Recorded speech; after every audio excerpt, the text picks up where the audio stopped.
हमारे ऊपर कृपा हुई है, तब हमें राधा नाम जपने का अवसर देकर श्री धाम वृंदावन का आश्रय या अखंड वास प्राप्त हुआ है। अब हमारा सारा का सारा प्रयत्न, जितनी भी हमें प्रभु ने पुरुषार्थ की शक्ति दी है, उसे अब हम अनर्थ में न जाने दें। अनर्थ अर्थात धर्म विरुद्ध आचरण में न जाने दें। जहां तक हो सके हम प्रयास करें कि शास्त्र सम्मत गुरु आज्ञा के अनुसार हमारा जीवन व्यतीत हो। आगे प्रियालाल खुद संभाल लेंगे। उनकी कृपा के बिना हमारी सामर्थ्य नहीं है कि हम अपनी इंद्रियों को, अपने मन को सदा सदा के लिए एक रस भाव से स्थापित कर सके। प्रयास हमारा और कृपा लाडली लाल की। वो चित्त चोर हैं, चंचल चित्त आकर्षणी हैं। वो हमारे अंतःकरण पर स्वयं प्रेम का प्रकाश कर देंगे।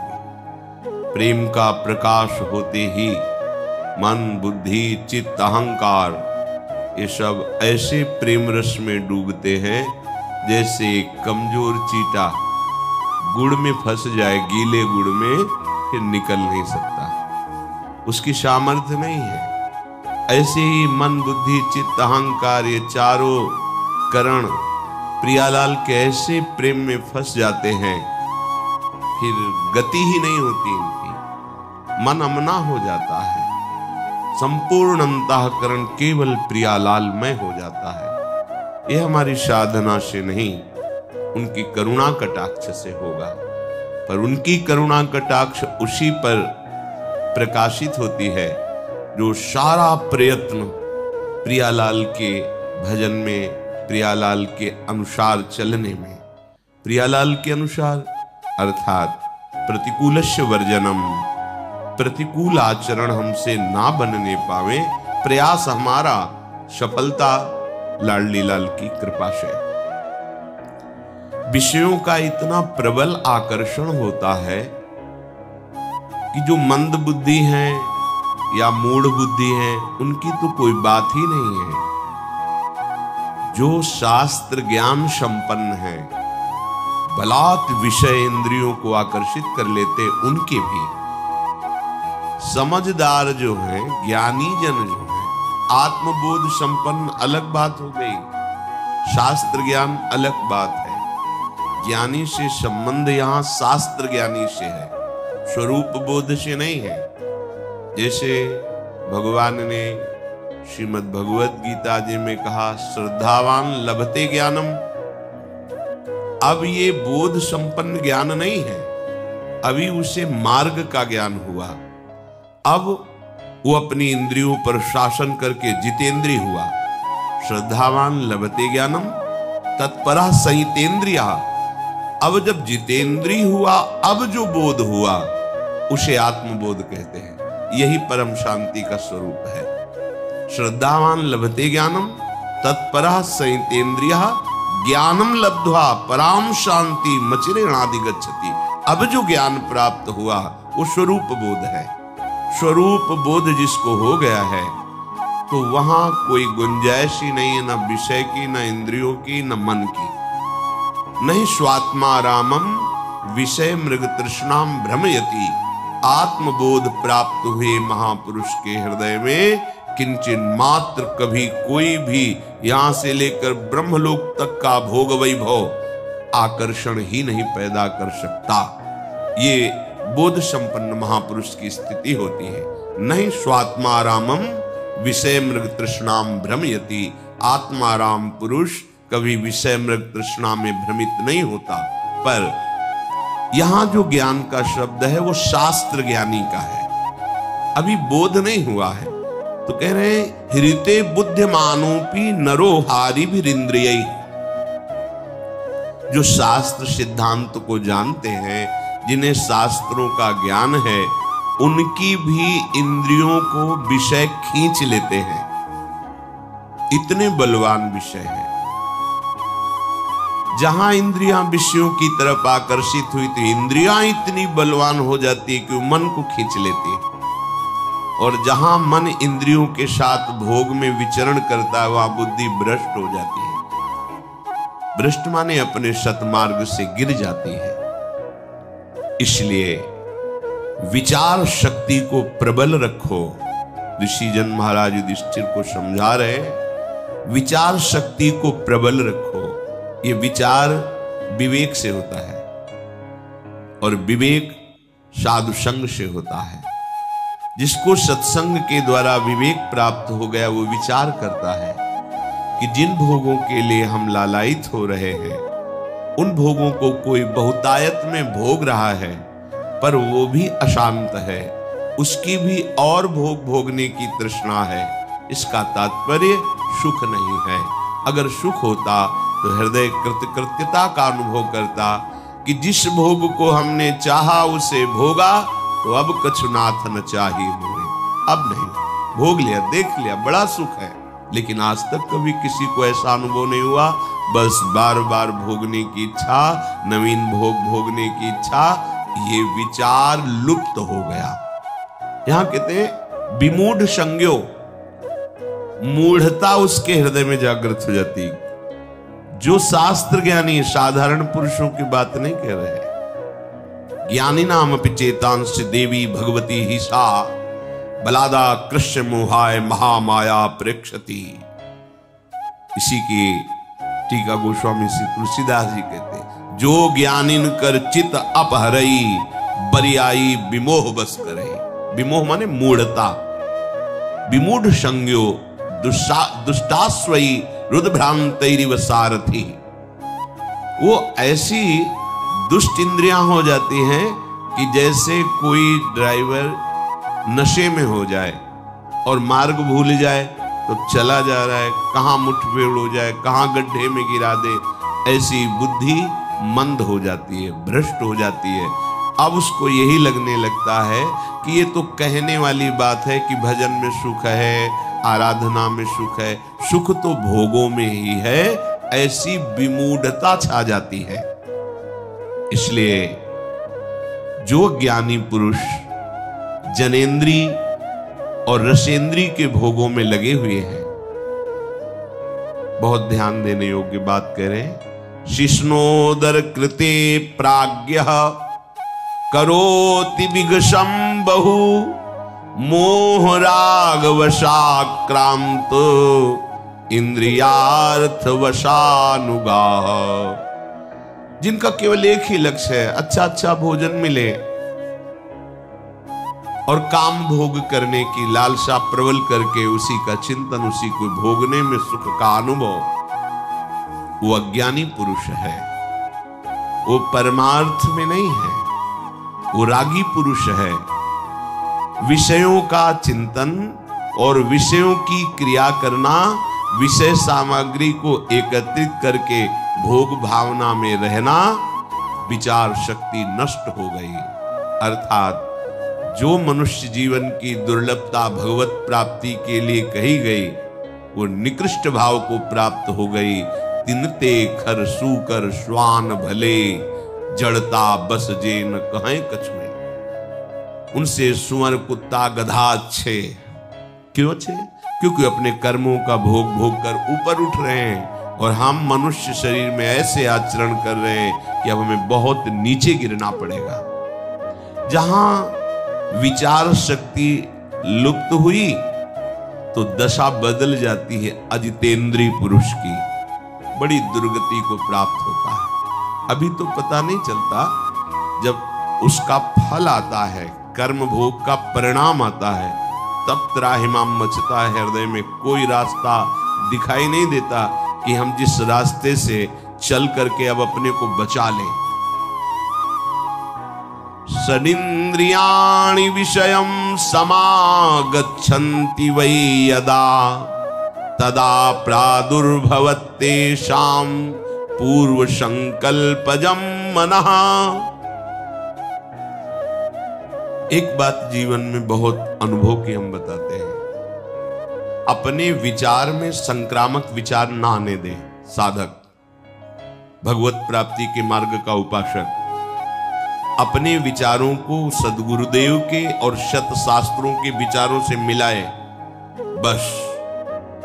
अन्य के विचार हमें नहीं चाहिए। नहीं, हमारे विचार में संक्रामक भाव आ जाता है और वो हमको गिरा देता है। ये अपने जीवन का अनुभव कहते हैं। रिश्ते, नाते, संबंध, मित्रता, व्यवहार परमार्थ में नहीं चलता। परमार्थ में सद्गुरु के विचार, शास्त्र का सिद्धांत अपने विचारों को नापने के लिए है कि मेरे विचार सही हैं या गलत, वो सद्गुरु की वाणी और शास्त्र वाणी से सम्मत करते हैं। हाँ ठीक है, बस। फिर किसी की सलाह, किसी के विचार, किसी का उपदेश अपने विचारों में नहीं आना चाहिए। ये बहुत अनुभव की बात कहते हैं। इसमें आप सदैव सुखी रहेंगे, आपकी साधना बढ़ती चली जाएगी। नहीं, अलग अलग विचारधारा के जब हमारे अंदर वो विचार जाते हैं तो हमारी निष्ठा, हमारी श्रद्धा, हमारी साधना डगमगाने लगती है। बहुत ये अनुभव की बात कहते हैं, उसकी व्याख्या करने की जरूरत नहीं। इस बात को केवल मान लीजिए। अपने विचारों को संक्रामक होने से बचाइए। अगर आपके विचार शिष्णोदर परायण पुरुषों के संग से संक्रामक हो गए तो आप चाहे जितने अच्छे साधक हो, आप भ्रष्ट हो जाएंगे। विश्वास कीजिए हमारी बात का। अपने विचारों को संक्रामक न होने दीजिए, दूर से। इसीलिए शास्त्रों में परमार्थ के साधक को असंगोहम पुरुषः, ये सिद्धांत सिद्ध करने के लिए कहा गया है। असंगोहम पुरुषः, बाहर से असंग और स्थूल शरीर, सूक्ष्म शरीर और कारण शरीर तीनों से असंग, अर्थात स्वभाव, अंतःकरण और शरीर की चेष्टाएं सब मायाकृत है, अपने स्वरूप में स्थित। ना कोई स्त्री है, ना कोई पुरुष है, ना कोई मूढ़ है, ना कोई ज्ञानी है। एक ही परम तत्व सब रूपों में भास रहा है। बस बैठ जाओ चुपचाप अंतर में और इसकी सिद्धि कर लो। संक्रामक भाव है। जाति पाति कुल कर्म धर्म व्रत संस्कृति हेतु, सेवक जी महाराज कह रहे हैं, अविद्यानाशी। अब जो ही कहें करें हम सोई, आयुष लिए चले निज दासी। ये जितना प्रपंच है ये माया अविद्या के द्वारा रचा हुआ है। उत्तम अधम ये वो, हम चले हैं अविद्या का नाश करके परमात्मा बोध करने के लिए। प्रेम तभी प्रकट होता है जब आत्मस्वरूप का बोध हो जाता है। ये बात ध्यान रखना।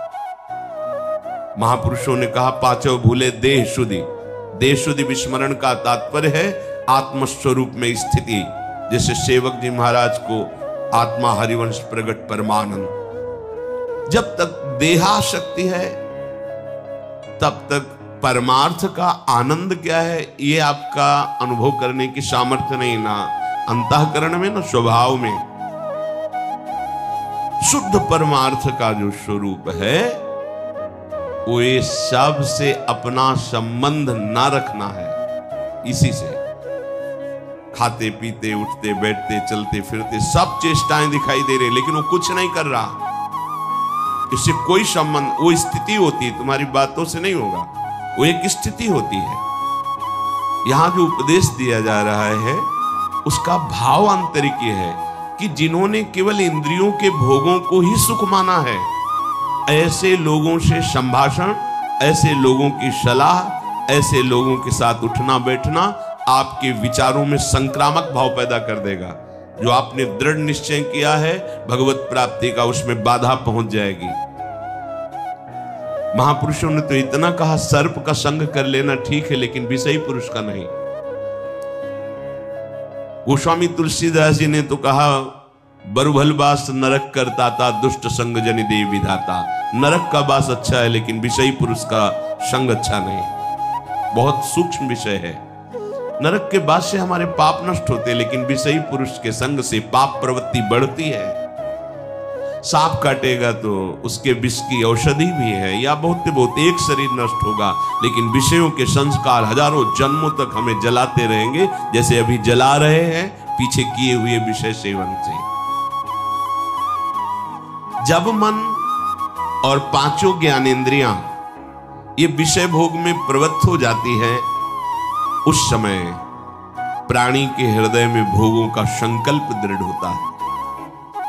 संकल्प वासना प्रकट करती है, वासना से विचलित हो उठता है और वो बार बार भोगों में ही सुख ढूंढता है। यही समस्या है, यही बंधन है, यही माया है। बार बार इंद्रियों के साथ मन का भोगों में विचरण करना, इसी को रोकना साधना कहते हैं। मन जिस एक इंद्री के साथ जिस विषय का सेवन करता है, उसी में उसको उत्सुकता प्राप्त होती है, उत्साह प्राप्त होता है। यही उत्साह उसकी दुर्गति का कारण होता है। सूक्ष्मता से समझना। प्रार्थना है आप सबसे कि हम लोग किसी भी इंद्री के विषय को उत्साह पूर्वक ना भोगें, शास्त्र सम्मत भी। जैसे आपको खान पान की सामग्री, अच्छी से अच्छी सामग्री है, कम मात्रा में लीजिए, उदासीन होकर पाइए।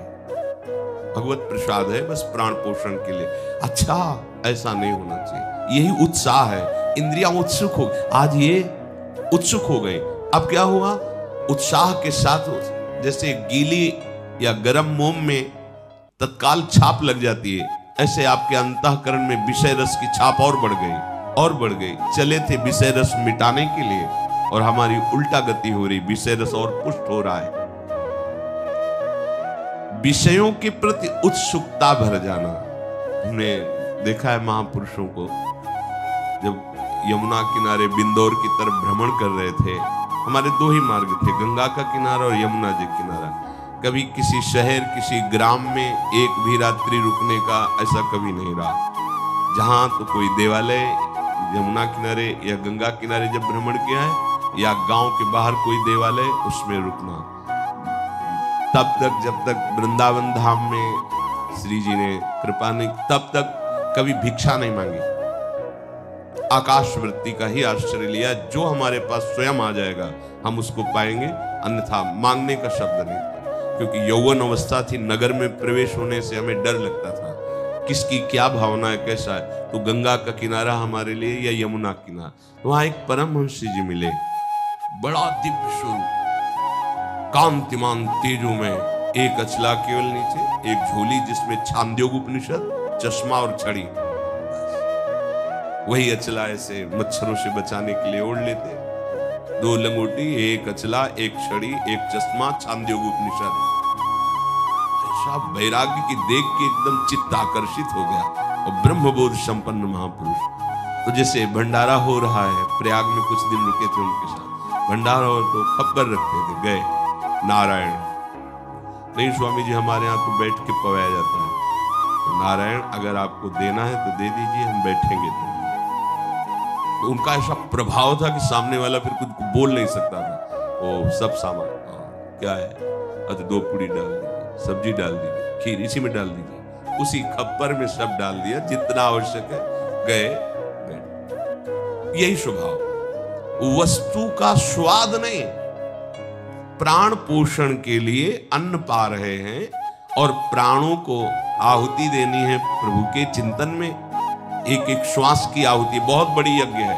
एक एक श्वास में हम अपने आराध्य देव का चिंतन कर रहे हैं, तो ये प्राणवायु का हवन हो रहा है पर ब्रह्म परमात्मा तत्व में। ये जो इंद्रियों के स्वाद में अपने लोग उछल जाते हैं, उत्साहित हो जाते हैं, ये हम अपने परमार्थ को नष्ट करते हैं, जान नहीं पा रहे। ध्यान रखना है, हमारे प्रभु का स्वभाव, आप जैसी इच्छा करोगे भजन करते हो पूर्ण हो जाएगी। जो इच्छा करी हो मन माही, हरि प्रसाद कछ दुर्लभ नाही। तुम जो चाहोगे मिलेगा।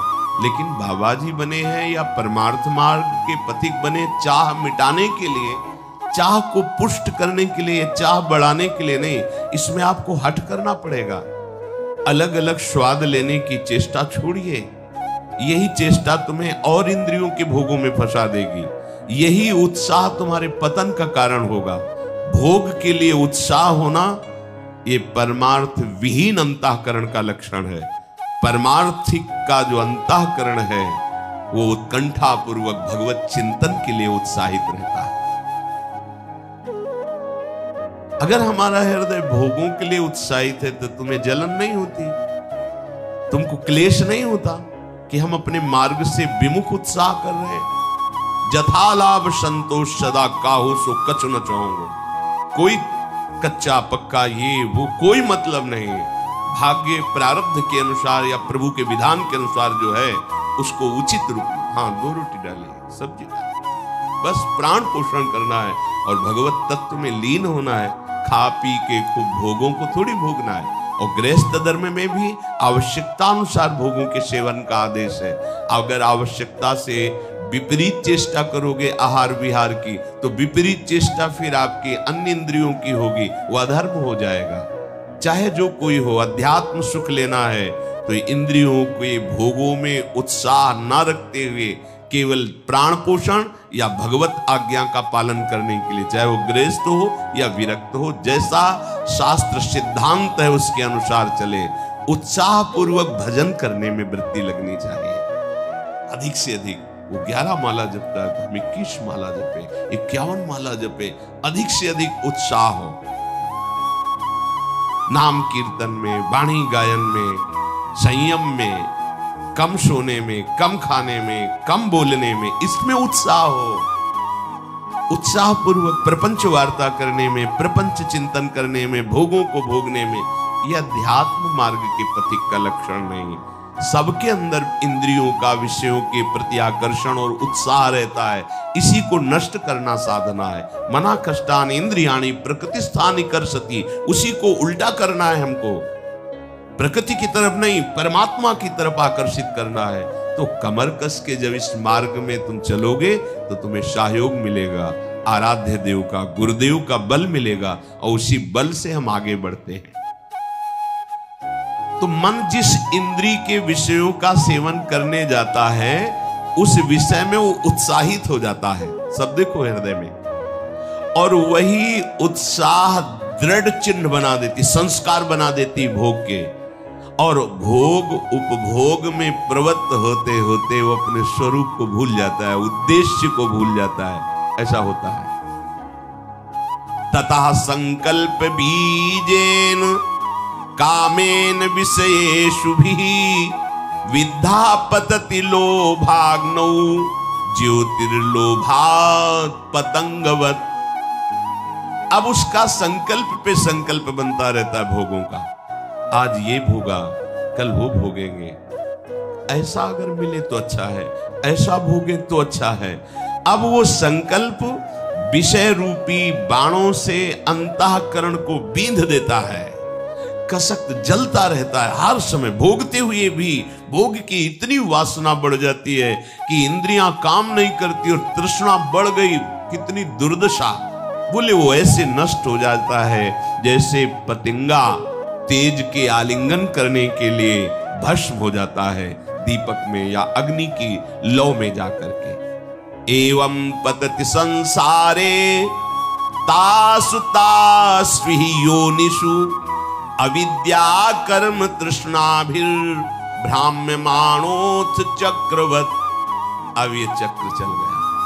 भोग भोग से संस्कार, तृष्णा, वासना, कामना, इस प्रकार ये अविद्या और भोग कर्म का तृष्णा द्वारा ऐसे चक्र की रचना हुई कि अब वो संसार में बार बार नीच योनियों में जन्म लेता रहता है और महान दुख प्राप्त करता है। ब्रह्मा से लेकर तृण पर्यंत प्राणियों में, जल में, भूमि में, आकाश में वो बार बार जन्म लेता है, पर वो परमानंद की प्राप्ति नहीं कर पाता है। ये अविवेकी पुरुष की गति है। दोनों विवेकी पुरुषों की गति क्या होती है? जिसने ये निश्चय कर लिया है कि इस जन्म में मेरा कल्याण निश्चित है, मैं अब मोक्ष चाहता हूं, मुक्त होना चाहता हूं इन भोगों से, मैं भगवत प्रेम चाहता हूं, ये विवेकी पुरुष की चाह है। वेद की आज्ञा है कि यह कर्म करो और यह कर्म ना करो। अतः जो धर्म पूर्वक गुरुजनों की आज्ञा का पालन करने के लिए अहंकार से नहीं, अहंकार शून्य होकर कर्तव्य गुरुदेव की आज्ञा का पालन करने के लिए करता है, अनुष्ठान करता है, वो विवेकवान कहा जाता है। हम जो आचरण कर रहे हैं अपने बल से नहीं कर रहे, अपनी गुरु कृपा से कर रहे हैं। हम जो कर रहे हैं वो हमारा संकल्प नहीं है, हमारे गुरुजनों का आदेश है कि आपको ऐसा जीवन, ऐसी दिनचर्या, उन्हीं के बल से, उन्हीं के आदेश से, तो अहंकार होगा ही नहीं, क्योंकि हम करता ही नहीं है। अगर हम करता होते तो पहले कर लेते। अब जो हमारे द्वारा हो रहा है ये हमारे ऊपर गुरु कृपा है, हमारी लाडली की कृपा है। सदैव अपने आराध्य देव का नाम जप और आराध्य देव संबंधी सदग्रंथों का अध्ययन और अपने पास जो सुख सामग्री है वो मेरी नहीं है, वो सेवा के लिए है। और आए हुए प्रत्येक आंतरिक और बाह्य कष्ट को सहना, आंतरिक कामादि वेदना को, बाहर से गाली, निंदा, प्रतिकूलता, अपमान। कल एक उपासक प्रश्न करते समय रो दिए कि जब से मैंने भक्ति शुरू की तो कोई रिश्तेदार, कोई संबंधी, परिवार वाला हमें प्यार ही नहीं करता। वो दुख हम आपसे कह रहे हैं, क्या करें अब हम? ये तो भक्ति का फल है। आपको तो नाचना चाहिए, आनंदित होना चाहिए। आपको धीरे धीरे प्रभु अपने में ला रहे हैं, अनन्य बना रहे हैं। मायाकृत जो मोह आकर्षण है वो अपने आप छूट रहा है, ये तो कृपा हो रही है। हमारे भक्ति की सिद्धि है, मेरे तो गिरधर गोपाल दूसरो न कोई। तो ये हम कर नहीं पा रहे। मेरे प्रभु देखो कैसी कृपा करे कि कोई हमें प्यार नहीं कर रहा, कोई हमें ऐसा भाव नहीं दे रहा कि मैं आपका हूं। तो कितनी कृपा है।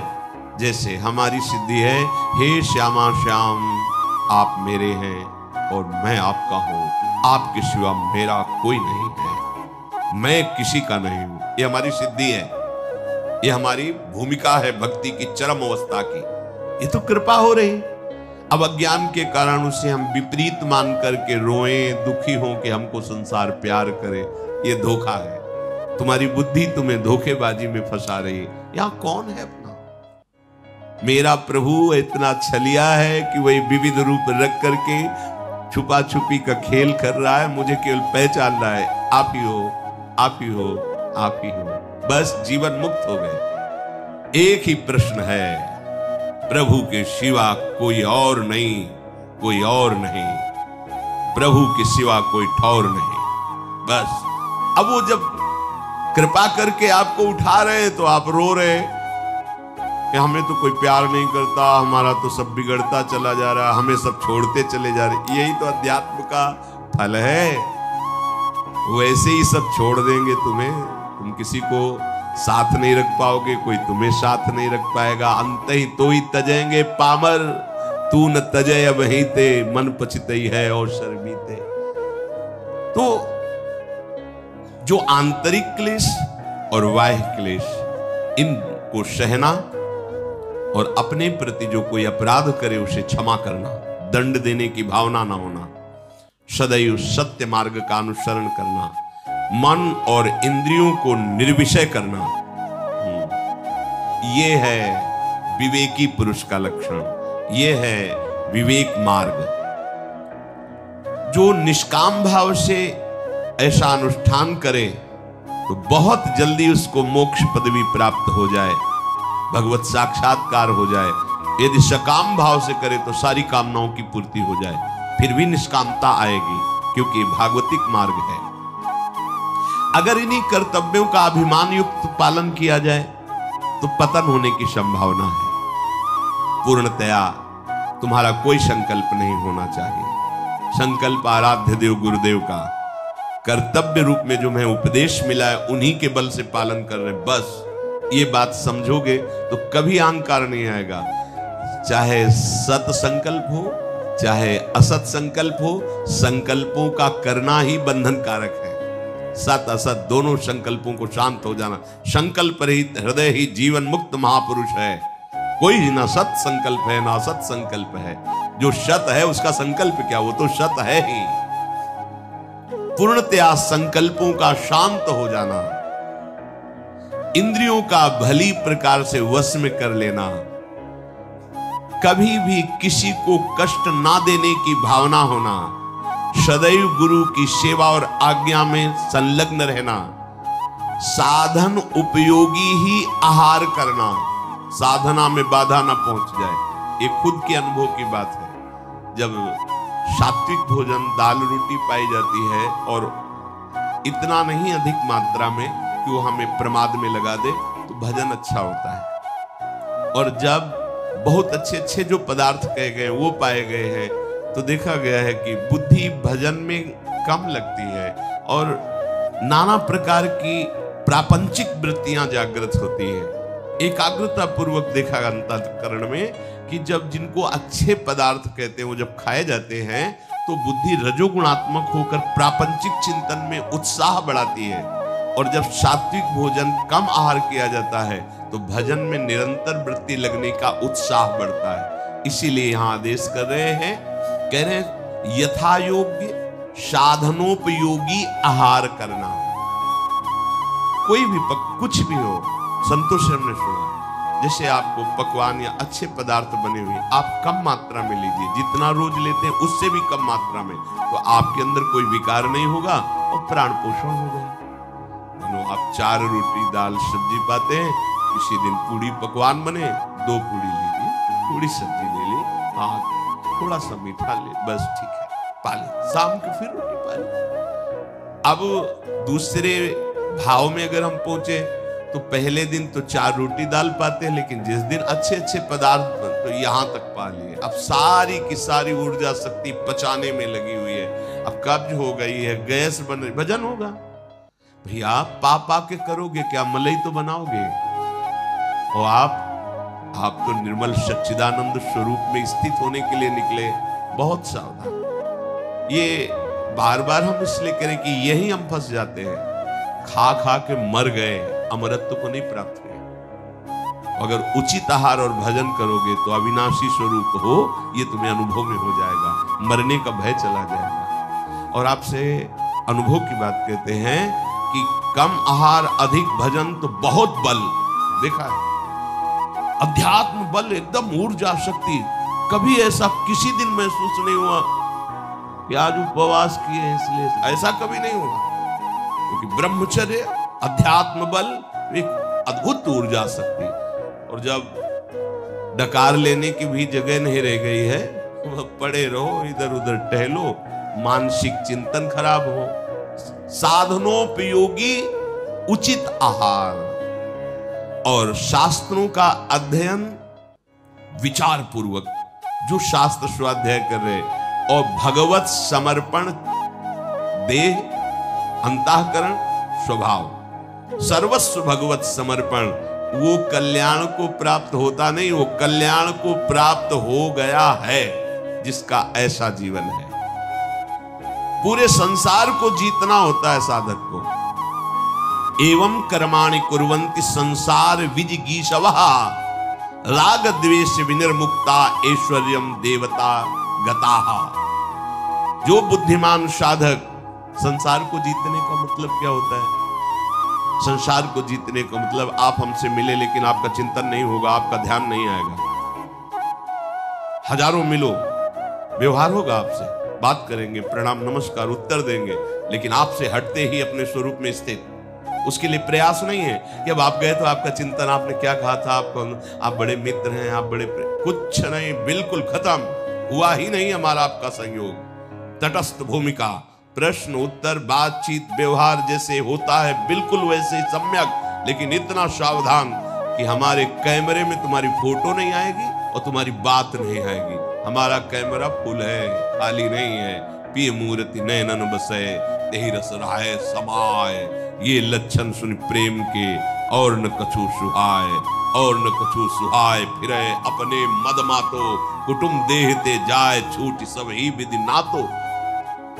नहीं तो स्वभाव है अंतःकरण का, आप देख लेना, आप जिससे मिलोगे उसकी बार बार स्मृति, उसका रूप, उसकी बात या तो द्वेषात्मक या तो रागात्मक। और बहुत अच्छा, बहुत बुरा आदमी, हमने क्या बिगाड़ा था, उसने ऐसा क्यों कहा, बार बार चिंतन, ये नहीं होता, ये अच्छे उपासकों में नहीं होता। विवेक रूपी कैंची साथ रखी जाती है, बात किया वहीं काट दिया, उसका चिंतन नहीं। अगर कुछ 1 मिनट, 1.5 मिनट, 2 मिनट तो आप कमजोर साधक हो, और घंटों तो आप समझो कैसे साधक हो, और सालों। उसने हमको ये कहा था, संसारी पुरुष होता जीवन भर याद रखता है, तो इसने हमको गाली दी थी, फंसेगा कभी, ये सब परमार्थ का पथिक, संसार को इसे जीतना कहते हैं। विषय मिला, आज बहुत अच्छा था, वो चटनी बहुत अच्छी थी, वो समोसा बहुत, वो चीज नहीं, प्रभु के विधान के अनुसार जो मिला उसको उदासीन होके पास, उसकी कभी चर्चा नहीं, उसकी कभी स्मृति नहीं। अगर चर्चा और स्मृति है तो उसने तुम्हें जीत लिया, राग पूर्वक या द्वेष पूर्वक। बहुत कड़वी सब्जी थी, खीर तो बढ़िया थी, कोई रागात्मक अनुकूलता, कोई ये साधक का जीवन नहीं, ध्यान रखना। दोनों एक में मिला दी, खीर और सब्जी, राधा वल्लभ श्री हरिवंश, जितना उधर में उसका चिंतन, मन कहेगा अरे चुप, अलग स्वाद ले, मखनी दाल का अलग, उसका अलग, अलग अलग, मिलने न पावे। हाँ, और यहां से अलग अलग कर पाओगे, यही सब जाकर के एक ही में जाना है, ये केवल फसाव है, फसाव। राधा वल्लभ श्री हरिवंश, बस ध्यान रखो, ये छोटी बात नहीं है, यही छोटी बात बड़ी बात कर देती है, यही छोटी बात हमको बड़ी गलतियों में पहुंचा देती है। पूरे संसार को जीतना है उपासक को, पूरे संसार को यही जीतना है। कोई भी अनुकूल प्रतिकूल मान अपमान हमारे चिंतन को न ले पावे। आप देखो अपने चिंतन को, समझाने की जरूरत नहीं। अब अगर अच्छे उपासक हो तो अंतर्मुख होकर देखो क्या चल रहा है। अगर प्रभु के सिवान्य कोई चिंतन चल रहा है, वस्तु व्यक्ति स्थान, तो रागात्मक या द्वेषात्मक दो ही होगा, फिर क्या है, वही प्रपंच है। नहीं, हमें मिटाना है ये चिंतन। जो ऐसा, तो राग द्वेष मुक्त हो करके देव स्वरूप हो जाता है। देव भगवान को कहते हैं, भगवत स्वरूप हो जाता है।